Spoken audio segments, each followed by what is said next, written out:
ਫਿਆਜ਼ ਸਾਹਿਬ ਆ ਜਿਹੜਾ ਤੁਹਾਡਾ ਜੱਗ ਨਹੀਂ, ਆਵਾਮ ਇਹ ਆਂਦੀ ਹੈ ਜੀ ਇਹ ਤੁਹਾਡੇ ਦੁੱਧ ਦਾ ਜੱਗ ਜਿਹੜਾ ਨਾ ਇਹ ਵੱਡਾ ਹੈ। ਮੈਂ ਉਹਨਾਂ ਨਾਲ ਨਹੀਂ, ਪੂਰਾ ਆਵਾਮ ਕਮੈਂਟ ਕਰਦੀ ਏ, ਆਂਦੀ ਜੀ ਜੱਗ ਤੁਹਾਡਾ ਦੁੱਧ ਦਾ ਵੱਡਾ, ਤੁਹਾਨੂੰ ਦਾਹ ਲਾਈ ਫਿਰਦਾ। ਹੁਣ ਦੱਸੋ ਆਵਾਮ ਨੂੰ ਮੈਂ ਕੀ ਆਖਾਂ? ਆਵਾਮ ਨੂੰ ਆਖੋ ਬਾਈ ਇੱਥੇ ਆ ਜਾਓ ਤੇ ਜੱਗ ਤੁਹਾਨੂੰ ਦੇ ਜੱਗ ਮਿਹਣ ਦਿੰਦੇ ਹੋ? ਅੱਜ ਡਰਮ ਤੇ ਫੁੱਲ ਨਾ ਦੂਜਾ ਵੀ ਫੁੱਲ ਏ। ਇਹ ਜੀ ਕਿੰਨੇ ਫੇਰੇ ਰੋਜ਼ ਲਾਉਂਦੇ ਹੋ? 3 ਫੇਰੇ। ਤੇਰਾ ਕੋ ਬੜਾ ਦੁੱਧ ਏ। ਗੁਜਰਾਤ ਤੇ ਬੜੇ ਫੋਨ ਆਉਂਦੇ ਨੇ, 2 ਦਿਨ ਸਾਡੇ ਵੱਲ ਗੱਲੋ, ਮੈਂ ਦੁੱਧ ਸਾਡੇ ਵੱਲੋਂ ਆ ਕੇ ਲਵੇ ਕਰੇ। 2-3 ਭਾਈਆਂ ਦੇ ਕਮੈਂਟ ਆਏ ਸਨ, ਯਾਰ ਇਹ 2 ਦਿਨ ਸਾਡੇ ਵੱਲ ਗੱਲੋ, ਸਾਡੇ ਵੱਲ। ਉਹਨਾਂ ਨਾਲ ਮੈਂ ਕੀ ਆਖਾਂ? ਉਹਨਾਂ ਨਾਲ ਉਹ ਵੇਲਾ ਨਹੀਂ, ਹਾਂ ਹੋਰ ਬੰਦਾ ਸਾੜ ਨਹੀਂ ਯਾਰ, ਉਹ ਆਂਦੇ ਜੀ ਇਸ ਦੁੱਧ ਦੀ ਆਪਣੇ ਵਾਲੇ ਨਾਲ ਗੱਲੋ। ਮਿਹਨਤ ਹੁਣ ਮੈਂ ਦੱਸੋ ਕੀ ਆਖਾਂ ਉਹਨਾਂ ਨੂੰ? ਉਹ ਨਹੀਂ ਖਾਣਾ।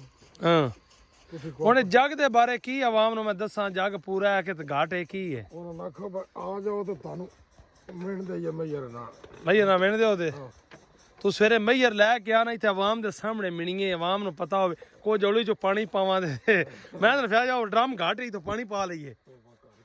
ਹਾਂ ਉਹ ਯਾਰ ਆਵਾਮ ਦੇ ਸਾਹਮਣੇ ਪਾ ਵੀ ਲਈਏ ਤੇ ਕੋਈ ਨਹੀਂ ਡਰ। ਪਾਣੀ ਤਾਂ ਜੱਟਾਂ ਨੂੰ ਸੁੱਜਦਾ ਹੈ, ਜਿਹੜਾ ਪਾਣੀ ਪਾ ਕੇ ਪਾਣੀ ਪਾ ਕੇ ਨੇੜੇ ਆ।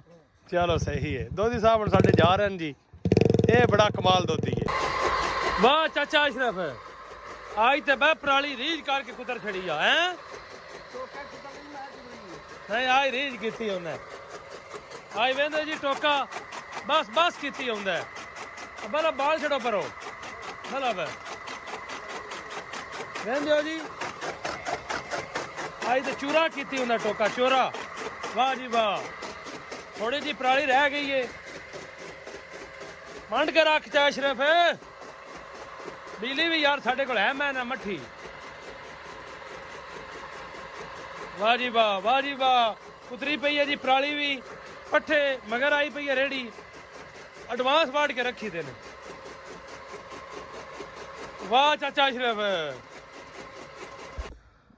ਭਾਈ ਯਾਰ ਸਪੈਸ਼ਲ ਜੀ ਆਏ ਸਾਨੂੰ ਮਿਲਣ, ਬੜੀ ਦੂਰੋਂ ਆਏ ਨੇ। ਉਹ ਸਾਹਮਣੇ ਜਿਹੜਾ ਡੇਰਾ ਨਹੀਂ ਨਜ਼ਰ ਆਉਂਦਾ ਪਿਆ, ਉੱਥੋਂ ਜੀ ਸਪੈਸ਼ਲ ਮਿਲਣ ਆਏ ਨੇ। ਜਨਾਬ ਬੜੀ ਮਿਹਰਬਾਨੀ ਦਿਲ ਸਾਹਿਬ, ਜਿਹੜਾ ਤੁਸੀਂ ਇੰਨਾ ਟਾਈਮ ਕੱਢਿਆ ਸਵੇਰੇ। ਆਓ ਚਾਚੂ ਜੀ, ਬਵੋ ਜੀ। ਹੁਣ ਤੇ ਚਾਚਾ ਜੀ ਪਤਾ ਕੀ ਗੱਲ ਏ, ਇੱਕ ਅੱਲਾ ਦੇ ਨੇਕ ਬੰਦੇ ਨੇ ਤੇਰੇ ਵਾਸਤੇ ਪੈਸੇ ਗੱਲੇ ਨੇ ਦੁਬਈ ਤੋਂ। ਤੇਰੀ ਵੀਡੀਓ ਲਾਈ ਸੀ ਕਿ ਇਸ ਬੰਦੇ ਕੋਲ ਜੁੱਤੀ ਕੋਈ ਨਹੀਂ, ਉਸ ਅੱਲਾ ਦੇ ਨੇਕ ਬੰਦੇ ਤੇਰੇ ਵਾਸਤੇ ਪੈਸੇ ਗੱਲੇ ਨੇ।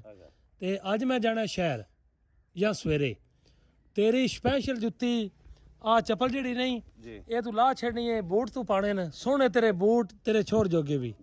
ਸਵੇਰੇ ਅੱਲਾ ਪਾ ਖੈਰ ਰੱਖੀ ਤੇ ਜ਼ਰੂਰ ਲੈ ਕੇ ਆਉਣੇ ਨੇ। ਨਾ ਦੁਬਈਓਂ ਮੁੜ ਇੰਨੇ ਹੀ ਉਸ ਪੈਸੇ ਘੱਲ ਛੱਡੇ ਮੁੜ ਉਹ ਨਹੀਂ ਤਾਂ ਜੁੱਤੀ ਜੋਗੀ ਆਏ। ਮੁੜ ਜੁੱਤੀ ਤੇਰੇ ਕੋਲ ਜੁੱਤੀ ਕੋਈ ਨਹੀਂ, ਜਾਂ ਤੂੰ ਕੋਈ ਹੋਰ ਸ਼ੈ ਵੀ ਆਨ ਤੇ ਉਹ ਦਿਲ ਸਾਹਿਬ ਗਲਦਾ ਇਸ ਮੰਗੀਏ ਜੀ ਮੇਰੇ ਕੋਲ। ਮੈਂ ਨਾ ਕਹਿੰਦੇ ਗਰੀਬ ਕੋਲ ਜੁੱਤੀ ਵੀ ਕੋਈ ਨਹੀਂ। ਉਸ ਬੰਦੇ ਵੀਡੀਓ ਵੇਖੀ ਅੱਲਾ ਦੇ ਨੇਕ ਬੰਦੇ, ਉਹ ਜੁੱਤੀਆਂ ਜੋਗੇ ਪੈਸੇ ਹੋ ਸਕੇ ਜਿਹੜਾ ਜੁੱਤੀਆਂ ਲੈ ਕੇ ਦਿਓ। ਉਹ ਬੰਦਾ ਦਾ ਜਾਣੂ ਵੀ ਨਹੀਂ, ਅਣਜਾਣ ਦਾ ਵੀ ਨਹੀਂ, ਇਹਨੂੰ ਪਤਾ ਵੀ ਨਹੀਂ ਉਹ ਹੈ ਕੌਣ ਜਾਂ ਕੌਣ ਨਹੀਂ। ਅੱਲਾ ਦਾ ਨੇਕ ਬੰਦਾ, ਅੱਲਾ ਦਾ ਨੇਕ ਬੰਦਾ ਨਾ ਨਹੀਂ ਮੈਂ ਪਤਾ ਐਵੇਂ ਪਤਾ ਪਿਆ ਤੇ ਮੋੜ ਦੱਸ ਨਾ ਤੇਰੇ ਜੋਗੀ ਜੁੱਤੀ ਹਰ ਸ਼ਖਸ ਗੱਲ ਦਿੱਤੀ ਹੈ। ਚਾਚਾ ਹੁਣ ਵੇਖ ਲੈ ਸਿਰਗਟ ਲਾਈ ਜਾਂਦਾ ਤਾਂ ਅਸੀਂ ਚਾਹ ਪੀਨੇ ਆ। ਪੀਵੋ ਜੀ ਪੀਵੋ। ਹੈਂ ਤੂੰ ਤਾਂ ਨਹੀਂ ਨਾ ਚਾਹ ਪੀਣੀ? ਨਾ ਮੈਂ ਸਿਰਫ ਪੀਤੀ ਤੇ 2-3 ਕੱਪ ਪੀਵਾਂ ਤਾਂ ਕਿੰਨੇ 2-3 ਕੱਪ ਹੋਏ ਤੇ ਤਾਂ ਹੀ। ਤੌਬਾ ਉਹ ਇੰਨੀ ਚਾਹ ਪੀ ਕੇ ਮਰਨੀ। ਇੱਕ ਕੱਪ ਵੀ ਬੜਾ ਹੁੰਦਾ, ਮੈਂ ਤਾਂ ਅੱਧਾ ਕੱਪ ਪੀਣਾ। ਅੱਗੇ ਰੰਗ ਬੜਾ ਚਿੱਟਾ ਹੈ। ਇੱਕ ਕੱਪ ਨਾਲ ਤਾਂ ਬੰਦਾ ਜੁੜਦਾ ਕੱਖ ਨਹੀਂ। अस्सलाम वालेकुम जी सारे दोस्तों का की हाल है। आज सिर्फ तुहाने विखाना है कि जालत किस कदर बढ़ चुकी है। ओ सामने तुहानू नज़र आ रहा वेंदे हो इत्थे जी मेला लगा है दरबार ते। अज ही तुहानू विखाने कि दरबार ते बंदे की करते हैं ते की नहीं करते। राणा बिल्कुल तुसां साडे नाल है, ठीक है। मैं तुहानू तोड़ पढ़ के ना विखाना।